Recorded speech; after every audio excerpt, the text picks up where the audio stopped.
Batay na rin sa kautusan ni Pangulong Ferdinand R. Marcos Jr. na tiyakin ang tuloy-tuloy na supply ng bigas sa bansa, binunyag ni Agriculture Secretary ngayon Francisco Chu Laurel Jr. na plansado ang kasunduan para makapag-supply ng bigas ang bansang Vietnam sa Pilipinas. Yan ang ulat ni Kenneth Paciente. Isinasapinal na ng Agriculture Department ang working draft para sa kasunduan kaugnay ng pagsusupply ng bigas ng Vietnam sa Pilipinas. Ayon kay DA Secretary Francisco Chu Laurel Jr., ito ang naging direktiba ni Pangulong Ferdinand R. Marcos Jr. sa hangaring magtuloy-tuloy ang sapat na supply ng bigas sa bansa. Ayon sa kalihim, posible itong lagdaan sa nakatakdang state visit ng Pangulo sa Vietnam sa katapusan ng buwan. Basically guarantees that that they will be supplying us rice, continuously supplying us rice, even sa calamity situation. So that's part of our food safety. So that's good for us. Mas marami namang cold storage facility ang planong ipatayo ng DA upang tulungan ang mga magsasaka. Sa sectoral meeting sa palasyo ngayong araw na pinangunahan ni Pangulong Marcos Jr., ibinahagi ng DA na 4 na post-harvest facility ang nakatakdang itayo ng pamahalaan. Ito ay para tugunan ang overproduction ng ilang agri-products at maiwasan ang pagkalugi ng mga magsasaka. Ang immediate solution then actually is what I mentioned a while ago is cold storage for them to extend the shelf life. We can also process that and into something else, but that has to be determined.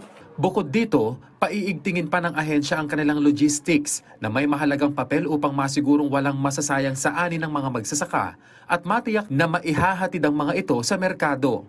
Ang overproduction is also a result of poor planning. So planning and when to plant, when to harvest, and coordinating with the market. It's a whole ecosystem na kailangan natin i-refine with the DA of course, and the LGU and the cooperatives and the farmers.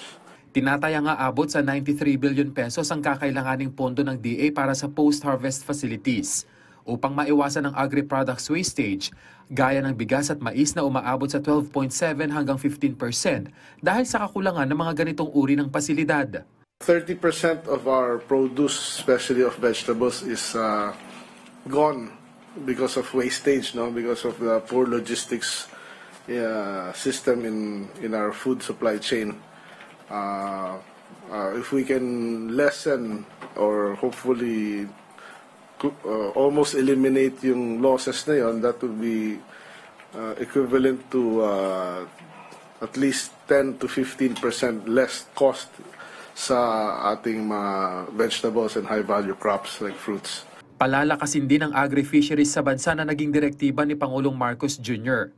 Tututukan ang aquaculture sa bansa, pagsasaayos ng mga habitat at pagpaparami ng mga isda. Gayon din ang tuloy-tuloy na ayuda sa mga mangingisda. Bahagi ito ng 3-year plan ng DA para sa masaganang Bagong Pilipinas program ng ahensya. Meron din mga livestock programs na baka ipabigay sa ating mga fisher folks as an additional income nila, livelihood. But besides that, meron ang panghuling nabanggit is to make the fishing communities cooperatives and give them bigger boats so that they can fish more or be more productive, be more efficient. Tuloy din ang hakbang ng DA sa pagtugon sa El Nino sa pamamagitan ng pagtatayo ng water impounding facilities, gayon din ang solar power irrigation na ilalagay sa ilang lugar sa bansa sa lalong madaling panahon. Tiniyak naman ng ahensya na sapat ang supply ng bigas sa bansa sa harap ng banta ng posibleng epekto ng El Nino phenomenon. Kenneth Paciente para sa Bayan.